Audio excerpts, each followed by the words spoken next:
And welcome back, everybody, to another edition of the Auburn Undercover podcast on the 24/7 Sports Network. Christian Clemente here, joined by no one. A little bit of a different podcast here. This will be up for y'all on Wednesday, recording it on Tuesday. We had some technical difficulties, recorded a podcast with Jason, recapping Junior Day, talking Omar Mabson's commitment, whatnot. It was a great, about 30-minute show, only for the recording of it to disappear. And now Jason is down with Nathan in Mobile for the Senior Bowl. From there, they're going to bounce over to Baton Rouge for the basketball game on Wednesday night. And so while Jason is taking care of business down there, tried to line up a few guests, couldn't quite get some things to come through kind of last second on Tuesday.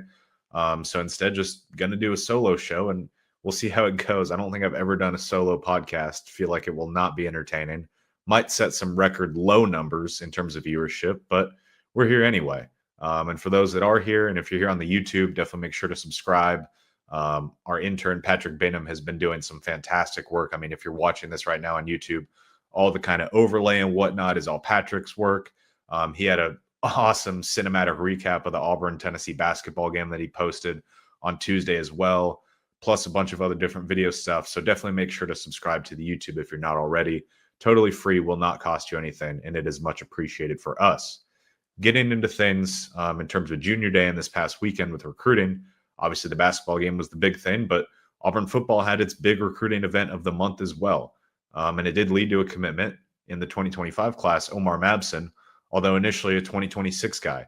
Omar from Auburn High, so just down the road, a guy who's been to campus quite a bit, had a good collection of offers in the 2026 class, but he decided, I think it was in late December, he announced that he was going to reclassify. Something that kind of popped up rather quickly in terms of, he decided that not a whole lot more he could do at the high school level, ran for nearly 2,800 yards and 45 touchdowns. He's 5'9", probably around, he's listed at 200, probably closer to 205 or 210 right now. So he's pretty well built out. So a little bit of a smaller, more compact running back. But he ends up committing. He was also considering Alabama, North Carolina, Vanderbilt, handful of other schools. When you move up from 26 to 25, a lot of other schools had kind of already filled up in terms of what they were looking for, transfer portal or whatnot. Auburn obviously got a transfer portal running back. They got Darrell Robinson in from UConn, but they still wanted to go get one more because you look at the room and the way it's set up. You've got Damari Alston, who's a senior, Jeremiah Cobb, a junior. Darrell Robinson is a redshirt sophomore, so a third-year player. And then now you've got two true freshmen in Alvin Henderson and Omar Mabson as kind of the future of that room. And neither of those guys have to be counted on a ton in 2025. I think both of them will have a chance to get some reps, whether that be in special teams or whatnot. Probably be a little tougher for Omar just because he is reclassifying. He won't get in until summertime, while Alvin will have all of spring practice and winter workouts to go through. But still, Omar is a guy who I think could instantly be in the mix as like a kick returner and whatnot. He also has great hands out of the backfield as well. That was a guy that Auburn, 5'9", 200, runs 4.3, low 4.4 range. Definitely good speed, good hands out of the backfield. It's a guy that they liked quite a bit. Quick kind of one-cut guy from what we've seen of him. And Jason and I have seen a lot of him. Seen him in games, seen him in camps, seen him in Auburn High practices and whatnot. So good pickup for Auburn there to close out the 2026 class. Signing day, as y'all are listening to this, is a week away. Next Wednesday, February 5th, I believe it is. And he will sign on the 5th. And he's obviously already committed. Moving down to the 2026 class and the guys that were on campus. Not going to be able to talk about everybody because that would end up being about a 2-hour-long show if I went through every single guy that was on campus. But I'm going down the list in terms of the, I've got it from 5-star kind of down. And we're going to touch on as many names as I think is noteworthy. It starts up in Maryland. It starts with St. Francis Academy. 5-star edge rusher Zion Ely, the Maryland commit. 4-star safety Jaira Edwards, who is not committed anywhere. And then their teammate Wayne Henry were all in from St. Francis. St. Francis has become the Auburn of Maryland. It is remarkably kind of in an incredibly quick span has become a place where those recruits, those St. Francis guys, they just love Auburn for whatever reason. It has just clicked. Now there's connections there with DJ Durkin. I believe the St. Francis defensive coordinator right now played under DJ Durkin at Maryland. And for that matter, obviously, of course, now you have more connections after the 25 class and getting guys on campus with Bryce Diaz, Blake Woodby, Darion Smith, all enrolled. Darrell Robinson, who I mentioned earlier, transferred in from UConn but attended St. Francis. And now you have another new connection as well, Wayne Dorsey, defensive line coach who came over from Charlotte. He's coming in to be Rock Bellantoni's assistant there at kind of outside linebacker, defensive line. So an off-field guy, but he coached at St. Francis. Believe he played at St. Francis. No, he's from Baltimore. I don't think he played at St. Francis, though. Y'all will have to fact check me on that one. Point being, he coached at St. Francis from 2018 to 2022. So obviously really strong connections up there. And then now with the current players on campus as well, the addition of Wayne Dorsey, it has you in the mix for all of these St. Francis guys. I mean, there's not a guy at St. Francis that I'm not counting Auburn out on.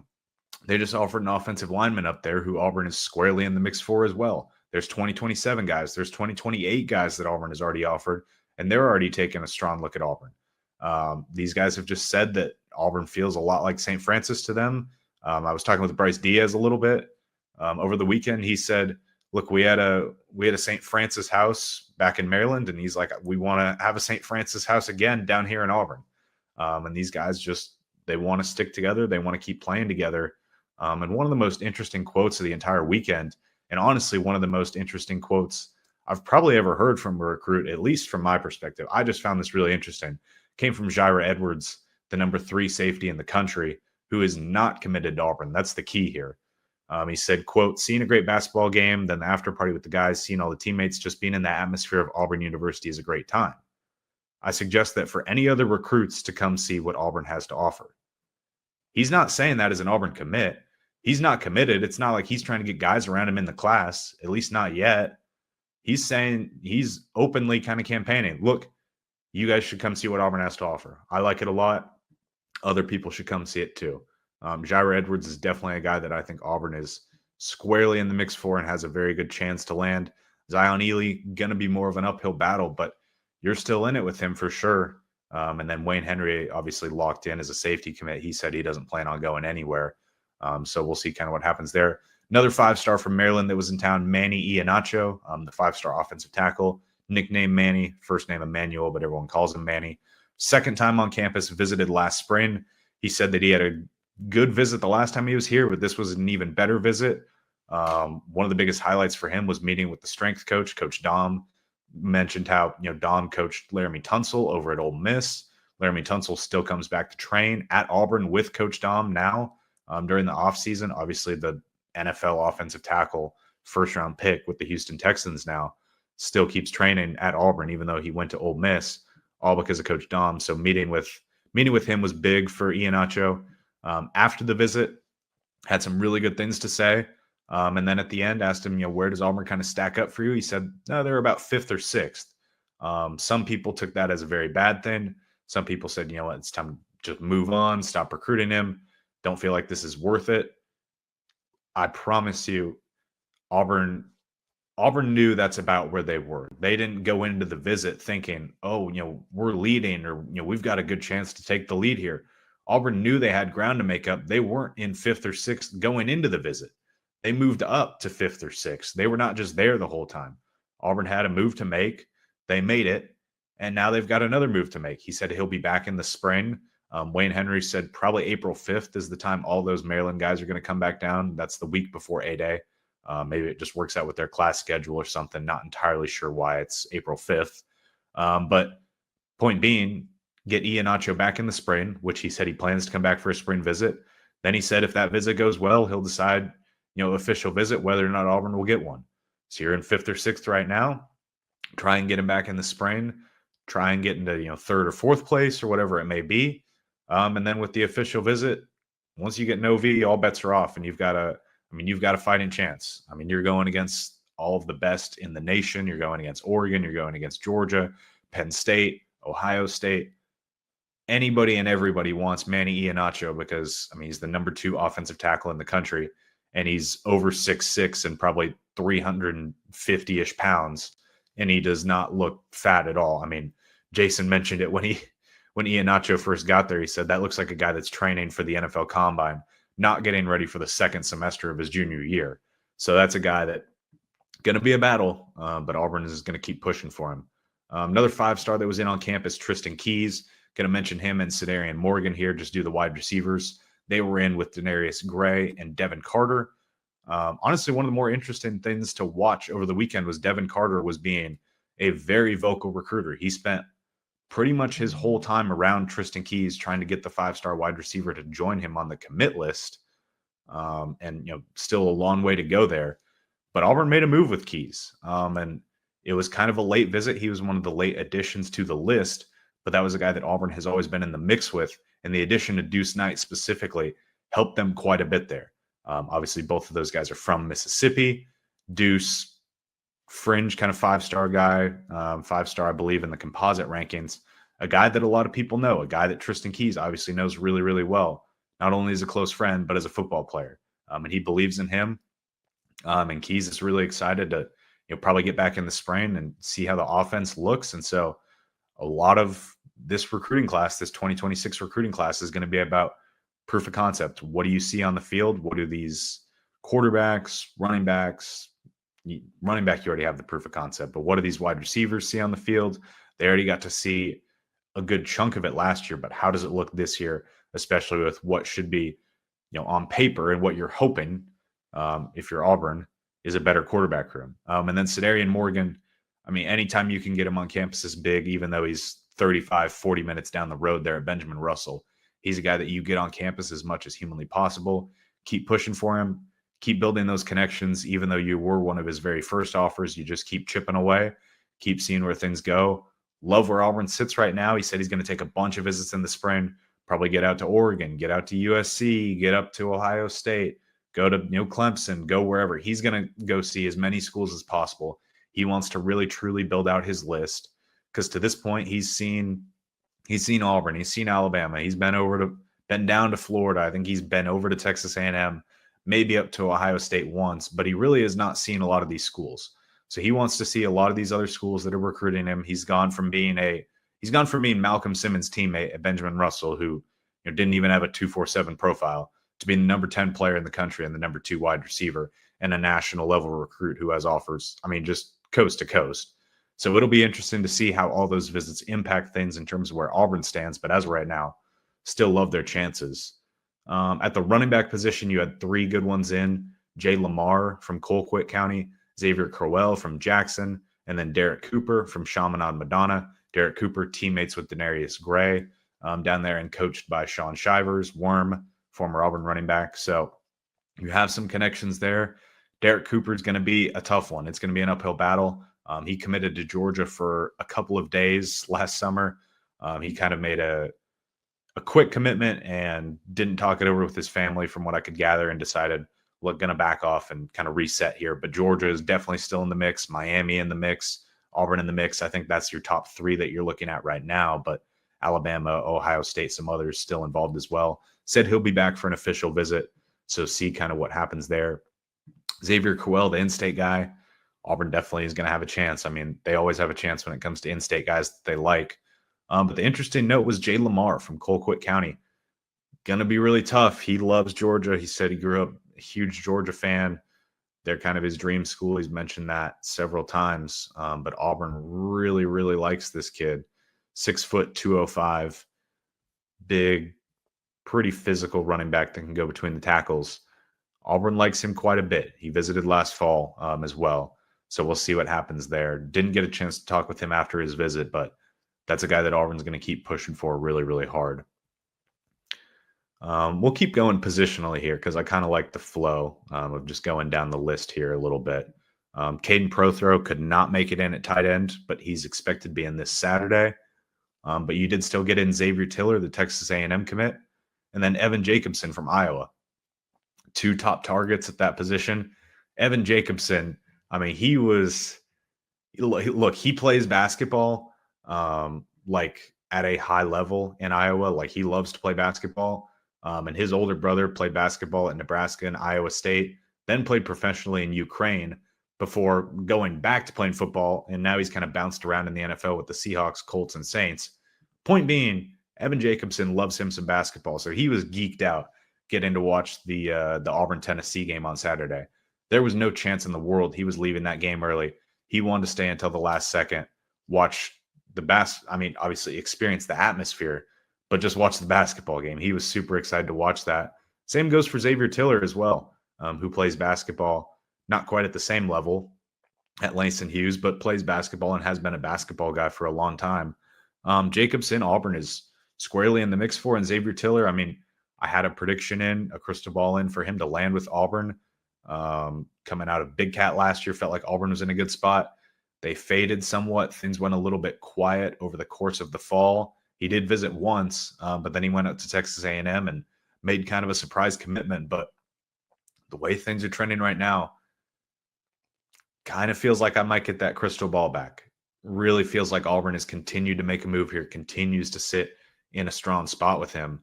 We'll see what happens. He's going back to Texas A&M this weekend. Alabama and Louisville are a couple of the others in the mix as well. But Xavier Tiller really likes Auburn, and they're a school that's pretty close to home as well. So we'll kind of see what happens there with him. Moving over to the defensive side of the ball, let's go defensive line and just keep working our way down positionally in this solo podcast. Vodney Cleveland, the in-state 4-star number 3 defensive lineman in the country from Parker, he was in. Bryce Perry Wright from Buford, he was in. Ernest Rankins from Southwest DeKalb, he was in. Jermaine Kinsler, the number 1 player from New Jersey, he was in.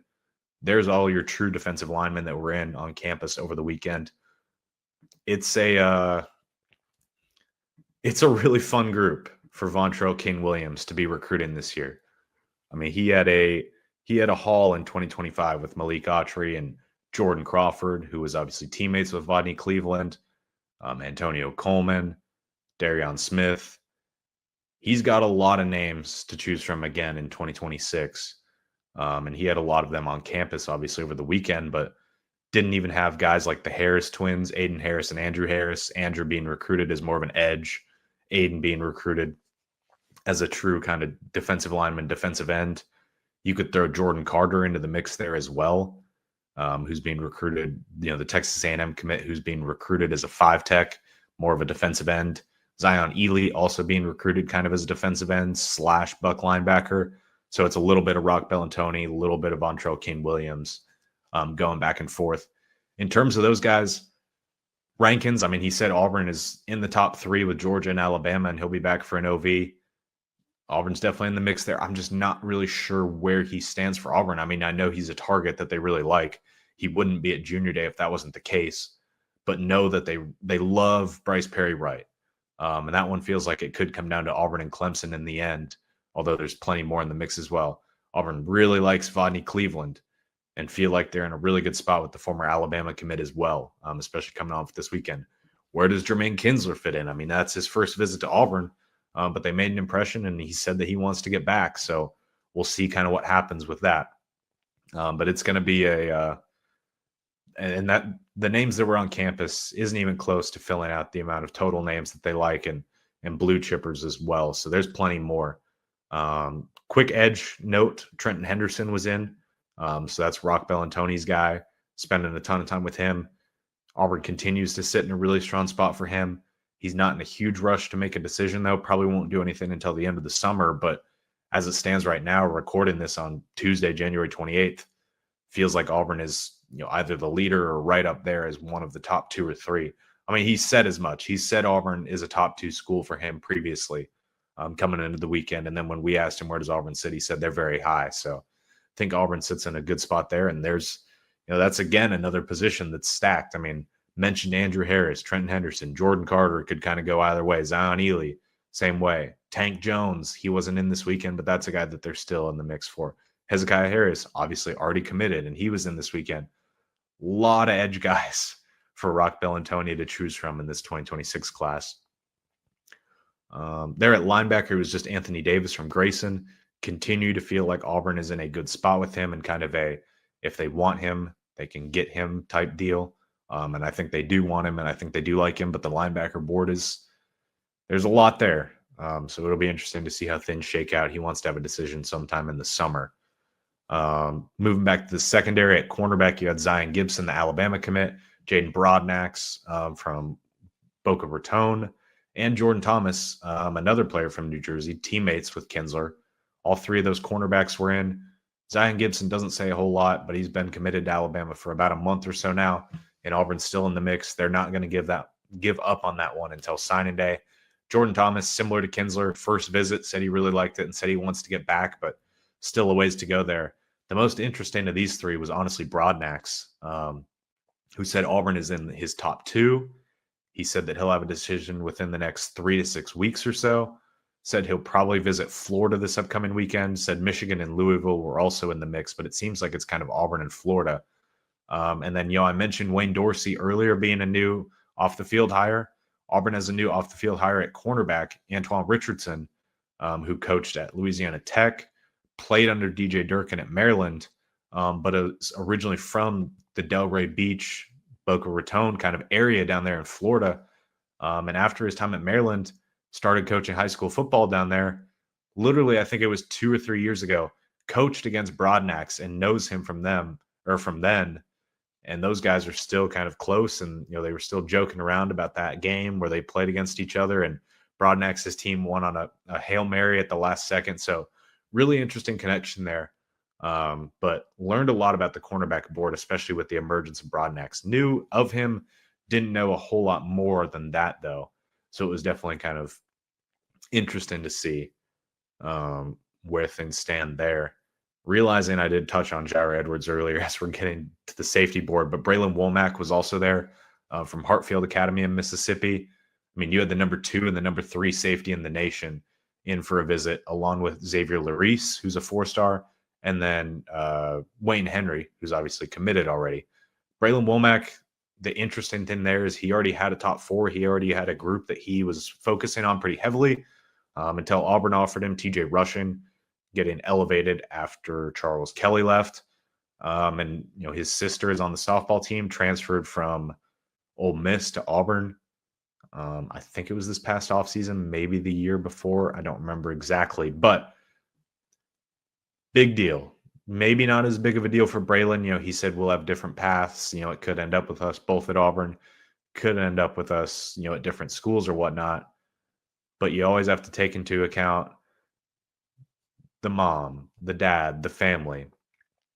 They're going to probably want their kids to be together. And so I certainly think that's going to be a factor with Braylon. I think Auburn is, I know Auburn is squarely cemented themselves as a contender with him moving forward. And it's a place that he wants to get back to and will get back to.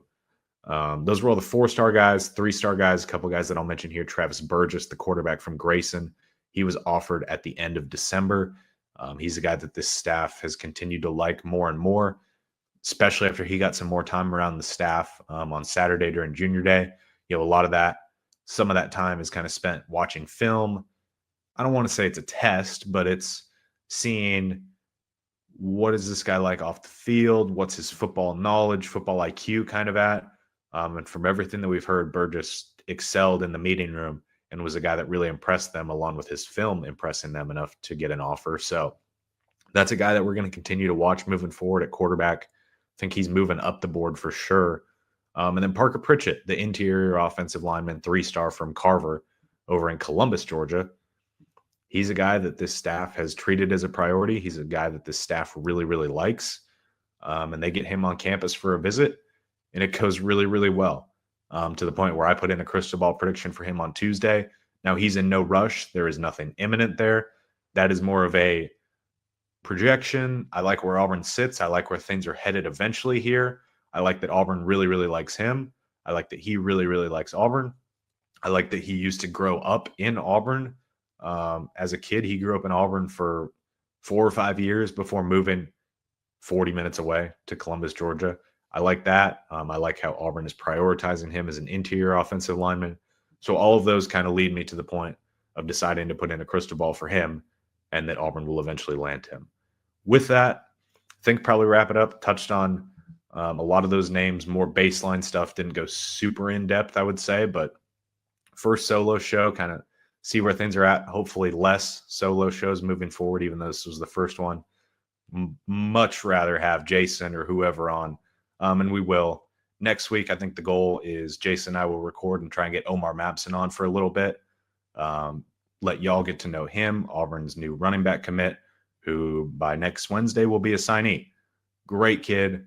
I'm sure Auburn fans already really like him because he's committed and because he's from Auburn High. But once you get to hear him and get to know him a little bit more, probably like him even more. So that should be fun. Look forward to that next weekend.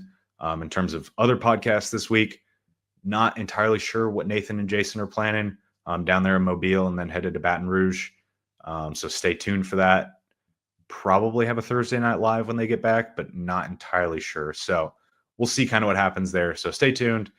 Just make sure you're over at auburnundercover.com and you're a subscriber if you're not already. I think you can join for 30% off right now. So a little bit of a discount, but tons of content. I mean, all this junior day stuff is me rehashing things that have already been written about, talked about over there. So definitely make sure you're auburnundercover.com if you're not already. Appreciate everyone tuning in, and we'll catch you on the next one.